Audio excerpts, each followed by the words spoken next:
19 running backs were just taken in the draft, so I want to get you our updated top 24 running back tiers and rankings for Dynasty Fantasy Football. Starting off tier 1, we're going to leave it as is. We're going to go Bijan and Gibbs back to back. Now, with Bijan, nothing's changed in Atlanta. I mean, outside of maybe Michael Penix riding the bench, but outside of that, you should still have Bijan Robinson as a top 3 running back this year in redraft. I mean, he is a more than capable receiving back. Obviously, he has the size to be a 3-down bell cow. We're going to assume that Cousins elevates the offense overall for 2024. Obviously, no Arthur Smith. And this is one of the youngest running backs that you're going to have that extended runway with in Dynasty. So one of the very few cornerstone assets that I'm looking at the running back position. Plus, obviously, he's going to be a force to reckon with this year.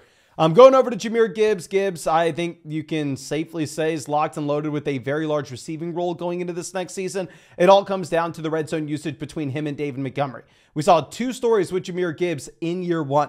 Before the David Montgomery injury, Jahmyr Gibbs was underwhelming in fantasy, wasn't necessarily showing you the elite level weeks. And then after the Montgomery injury, near the end of the year, what you had was you had Jahmyr Gibbs all of a sudden getting used inside the 5-yard line. And if that continues where Jahmyr Gibbs is the red zone running back for the Detroit Lions going into the future, he's exactly who people said he was last year. He is Alvin Kamara. Obviously, Kamara is going to be much lower because he's old, but Gibbs, you get the long runway. Is a round 1 pick last year, so you had the 5th-year option as well for Detroit. Now, we're going to drop down a tier, and I'm going to go ahead and take Breece Hall here. Now, a couple different things. One, with Breece Hall, this is a running back that had a severe injury early on in his NFL career. I think you have to put him at a slight discount because of so. 2, with Breece Hall, he was drafted the year prior to Bijan and Jahmyr Gibbs, so he's another year older. We know how short the lifespan is for these running backs in the NFL. 3, with Breece Hall, this is a running back that was drafted in round 2 of the NFL draft instead of round 1, so you're not going to have the 5th-year option, so he is going to hit his second contract significantly earlier than what you were going to see with Bijan and Gibbs. Plus, and this is such a small piece, please don't act like I'm panicking here with Breece Hall. He's my running back 3. Obviously, we are very excited about him, but I'm just explaining why in my mind he's not necessarily in the same tier as Bijan, why he's not in the same tier as Gibbs. The Jets go out and take Braylon Allen in round 4, and then they followed up with Isaiah Davis in round 5. They took, Izzy last year as well. Now, do I think Braylon Allen's going to come out and have a massive role? Of course not. I think that they are just shoring up running back depth. But for them to take 3 running backs in the past 2 years of the NFL draft, maybe it indicates that Breece Hall is not going to be seeing like a Christian McCaffrey level workload. So I don't want to come out here and overreact, right? It's still a very exciting player. Still going to be going round 1 of redraft leagues this year. I just think that the shelf life is going to be a little bit shorter than what you have with Bijan and Gibbs. So I think we're going to have him a tier below. Now, our next tier, you're going to have a shorter shelf life than Breece Hall. You're going to have Jonathan Taylor and Christian McCaffrey. JT drafted in 2020. CMC obviously drafted back in 2017. But Christian McCaffrey is going to be the #1 overall running back and probably the #1 overall pick in redraft leagues this next season. So if you are a contending team, really you're only interested in these running backs if you're a contender. If you're a rebuilder, you're going to be selling them off your team regardless. In the case of Jonathan Taylor, I drafted him a ton in underdog basketball drafts last year. I thought that the upside was worth the risk. Obviously, in underdog tournaments, you're either trying to hit a home run or you're trying to strike out. You're not necessarily just trying to hit a single. It didn't work out. I'm probably going to go right back to the well with Jonathan Taylor, though, this year. I do think that he's one of the most talented running backs in the NFL. It's kind of a double-edged sword when you're going to be running alongside Anthony Richardson, though, in that if you look at Anthony Richardson, this is a quarterback that should boost the efficiency of the overall running backs in his offense based off the fact that when he goes to hand the ball to Jonathan Taylor, the opposing linebackers have to think 3 things. 1, this could be a run with JT. 2, this could be a play action pass. And 3, Anthony Richardson could tuck it or run in himself. This is why Baltimore is at the very top of the league pretty much every single year with running back efficiency, because opposing linebackers have that extra element with Lamar Jackson. So you're going to get the boosted efficiency from JT, but also Anthony Richardson may vulture rushing touchdowns. And because he can run the ball himself, will probably have a lower checkdown rate overall. So it's, you got positives with the mobile quarterback. You got some negatives for the running backs. JT's only 25 though. CMC's about to be 28. Now we're going to drop down another tier, and this is where things get a little bit wacky. We are going to have Travis Etienne, Devon Achane, Kyron Williams, Saquon Barkley all here. Now, I want to look at two different things on the site real quick. We're going to look at the community rankings. The community rankings is what's completely free for any of y'all to ever pull up if you want to. Just go to flockfantasy.com. You don't even need an account, I believe. And then we're going to look at the expert rankings. The expert rankings, that's behind a paywall. That's my rankings, the guys at the Fantasy Stock Exchange, Dynasty Land Football, Dynasty Domain. Pretty much everybody watching YouTube, their Dynasty rankings are here on the site. We're going to look at two different things. Kyron Williams has fallen dramatically in the community rankings. At the time that I'm looking at this, Kyron Williams is down at the running back 12 slot in the community rankings. In the expert rankings, he is at RB 10. So it looks like I am maybe a little bit ahead of consensus on Kyron now, where we have Kyron Williams at RB 8. The difference between where I'm currently ranking him versus the experts on the site, the experts on the site have Saquon Barkley ahead of Kyron Williams. Which, I mean, I understand why, if you are looking for this season, obviously Saquon Barkley, I would say, is the better option. If I'm doing an underdog draft tonight, I will be taking Saquon Barkley ahead of Kyron Williams.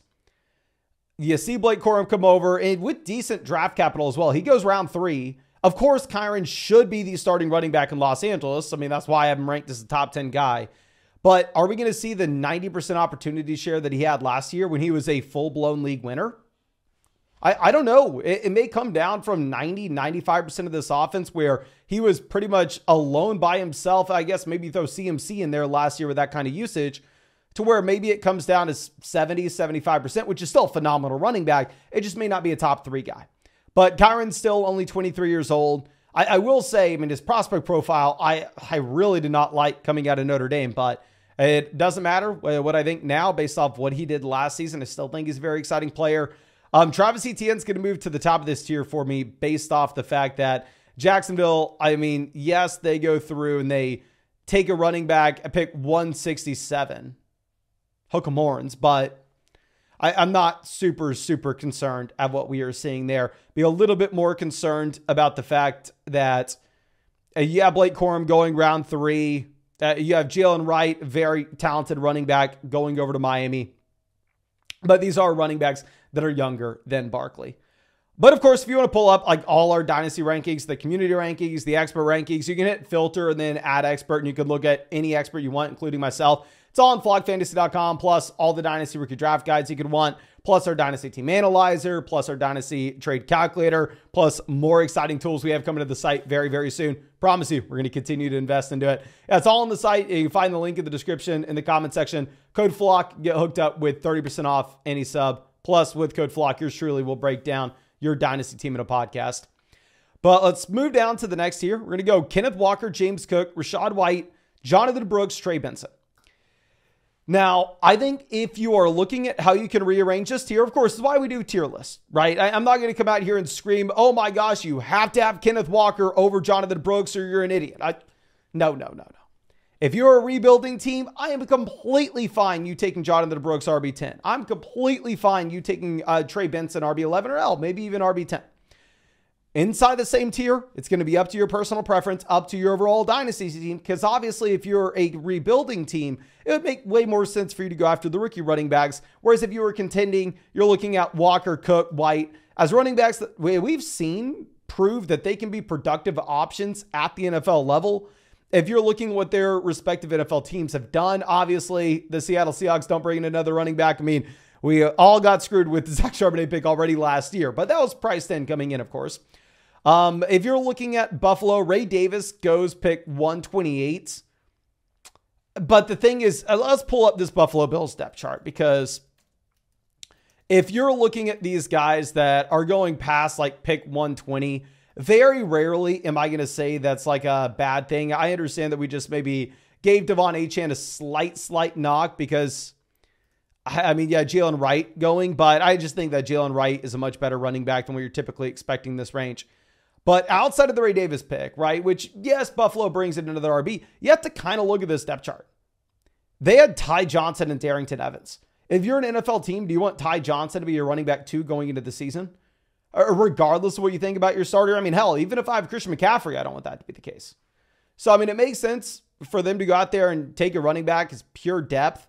and say the same thing with Bucky Irving going over to Tampa. Like, let's go ahead and let's look at what the Tampa Bay Buccaneers had going into this, because keep in mind, a big thing that you want to be considering is the draft capital that these guys get. There's a big difference between like Blake Corum going at pick 82 and then you seeing one of these guys go at pick 128, where the contracts are pretty different. And yeah, looking at what we have with the Tampa depth chart, Chase Edmonds, Sean Tucker on this team. I mean, Chase Edmonds back in the day, yes, I'd be fine with him as my RB2. But 28-year-old Chase Edmonds, probably a little bit of a different story. So I'm not super concerned at all about what happened with James Cook or Rachaad White in the draft. I think they dodged the guys that you really had to be worried about, that they dodged Benson, they dodged Jonathan Brooks. I don't necessarily think that they're elite level talents, but I think that they're in pretty good situations and they're still on their rookie deals. Now, dropping down to our next tier, we're going to have Josh Jacobs and Isaiah Pacheco. Now, Pacheco is someone that I need to think about a little bit deeper, because if you look at Pacheco, in theory, should kind of be the same as what you have with like a James Cook, Rachaad White, right? I mean, if I'm looking at the site right now, looking at the expert rankings, Isaiah Pacheco is RB16, so I'm not the only guy that's sitting here thinking about this. In the expert rankings, Rachaad White as well as James Cook are both ahead of Pacheco. Really the big difference in that last tier in the expert rankings on the site, it looks like a lot of people have Jonathan Brooks ahead of James Cook, where we have Cook, 2 spots ahead. But nonetheless, let's move on. If you're looking at Pacheco, this is an RB that is young, actually improved as a receiver this past year, and the Chiefs don't bring in anybody that we have to worry about. So his situation looks safe. Yes, we actually, I think, have a pretty good running back in Marshawn Lloyd going over to Green Bay. But if you're drafting Josh Jacobs, we have a great sense of who he is. He's a pretty damn good running back at this point. He's going to command a ton of volume. He's going to be like a poor man's 3-down workhorse. But with that being said, we always know that he is on that short leash. So you know what I'm going to do? Even though it's funny, because on the site, it looks like Josh Jacobs is ahead of a few of these names. I'm going to move Jacobs behind Pacheco, because I feel like it's a little bit hypocritical for us to knock a few of these other running backs for their team deciding to grab another RB in round 3. And obviously, it's not a super big deal here. We're moving them one spot, right? But just using it as a tiebreaker. And you have Pacheco as a little bit of the younger option. Both running backs should be in great offenses going into this next season.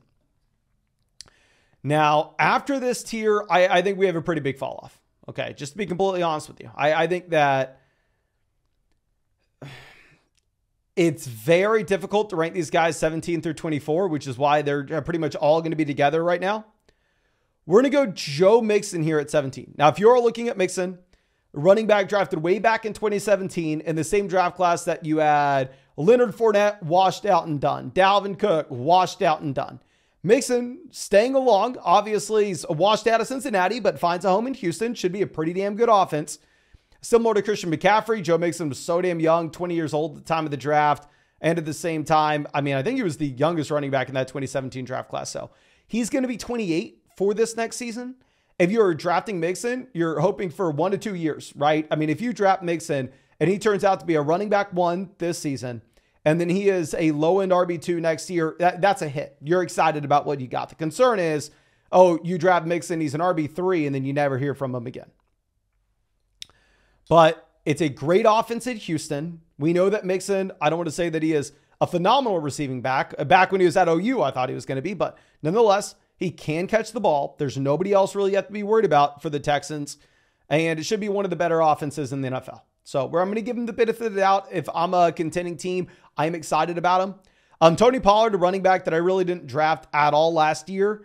I think it's just a more reasonable price point. Keep in mind, one of the reasons we were saying to go through and sell Tajay Spears early in the offseason is it shouldn't be a good situation in Tennessee. Will Levis is unproven. I'm rooting for Will Levis. Really hope the guy does well. But at the same time, he's an unproven quarterback playing behind one of the worst offensive lines in the NFL. You have a coaching staff change here in Tennessee. So there is a lot up in the air. It's hard to know exactly what you're going to have with Pollard. Now, keep in mind, of course, this is a running back that you'd pretty much only want on a contending team. I do want to point out that Tony Pollard is much higher in the expert rankings on the site than he is in the community rankings. Tony Pollard is RB21 in the expert rankings. If you're looking at the community rankings, however, Tony Pollard is RB26. So it does seem like if you are in a draft, you're probably going to get Tony Pollard cheaper than where we have him ranked here. I just like the guaranteed contract. Now, DeAndre Swift will be another one of those guys with that guaranteed contract. With DeAndre Swift, should be in a very good offense. I think Chicago is going to be great this next year. I think this is a very good team, despite them being horrible the past 2 seasons with Justin Fields. It's going to be a completely different story with Caleb Williams. DeAndre Swift can catch the ball. DeAndre Swift gets a surprising amount of guaranteed money. Like, you look at the Swift versus Austin Eckler contracts this offseason, and you would, at least I would have been surprised if I didn't already know about it. So yeah, I think you'd be excited about Swift, locked and loaded into the starting running back role. I wish I could hold out a bunch of hope for Roschon Johnson, hook 'em horns. It's just not going to happen here. Javonte Williams will be our next back. Now with Javonte, he's a winner of free agency. He's a winner of the draft. Obviously, this is an RB that, looks to be the starting player going into this next season. Now, a couple different things with that. While Javonte was sold to be a great prospect coming out, and well, honestly, I bought into it as well. Incredibly young. It wasn't super productive in college, but he played alongside Michael Carter, another running back that went in the NFL draft. And Javonte Williams is pretty young still. I know he's going year 4, but he's only going to be 24 years old this next season. So you have a lot going for Javonte Williams, and obviously he's at the top of this depth chart right now. But with all that being said, Javonte's been bad. Okay. It's not like we can come out here and say like Javonte's a proven talent. Javonte through his career has averaged 50 rushing yards per game. And it's not like we can sit here and say, oh my gosh, he was just stuck behind studs. No, you're stuck behind a 28-year-old Melvin Gordon. Maybe as a rookie, you give him the benefit of the doubt and say it was a pretty bad spot. 2022, he gets significantly injured. And 2023, he's running alongside Jaleel McLaughlin and nobody, right? So he was the starting running back last year. It was a very bad offense. This is a running back that obviously have had to deal with injuries. I understand why people would be excited about him, but I think this offense still projects to be bad. Javonte Williams going into year 4, he's never showed anything. I think I would probably prefer just going with the veteran running backs where we've seen the talent before and they have the new contracts where they're locked and loaded in their roles as well. David Montgomery, 21. If you're playing in like a half PPR format or a non-PPR league, I think you move Montgomery up just based off how good this Detroit Lions offense is and hope that he does see more usage at the goal line. But the issue with Montgomery is I think it's going to be a split backfield between him and Gibbs, but I'm expecting Gibbs to just get all the high value touches, right? Like we saw this back in the day in Green Bay with like Aaron Jones, Jamal Williams, for instance. We saw Jamal Williams lead the NFL in rushing touchdowns in Detroit, but in Green Bay, he was nothing. He was seeing a ton of touches every game. He had a large role in the offense, but it was all the empty calorie work. What you were seeing is the running back that is extremely talented, particularly in the red zone, as well as the receiving game. He was getting the high value work. He was getting the high value touches. I think that's what's going to happen with this Detroit room. I think Gibbs will get everything as a receiver. Based on what we saw at the end of last year, Gibbs got pretty much everything in the red zone at the end of the season, that is. And if David Montgomery's regulated to like 12 carries per game in between the 20s, even if he has 12 carries and he goes for 60 rushing yards and he has 1 reception for 8 receiving yards, it's just not really going to move the needle. So if you are wanting Montgomery to be viable with a healthy Jahmyr Gibbs, what you're going to need to see is you're going to need to see Montgomery put a claim back on the red zone usage, which is entirely possible. It's in the range of outcomes, of course. Going over to our next guy, we are going to have, honestly, I can't do it. I have to move Ramondre Stevenson ahead of here. Stevenson kind of wins free agency, wins the draft as well. Let me update the rankings on the side because right now I don't have Stevenson on the side, but we have to put him here. With Stevenson, we're a running back that showed extremely well 2 years ago. Obviously, this past season, I want to say got beat out, dealt with injuries. Ezekiel Elliott, surprisingly, was actually taking work.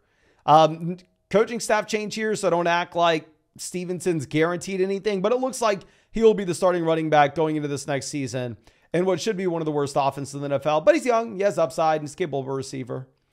Going over to our next guy, Zach Charbonnet, in my mind, would have been the running back 1 in this draft class.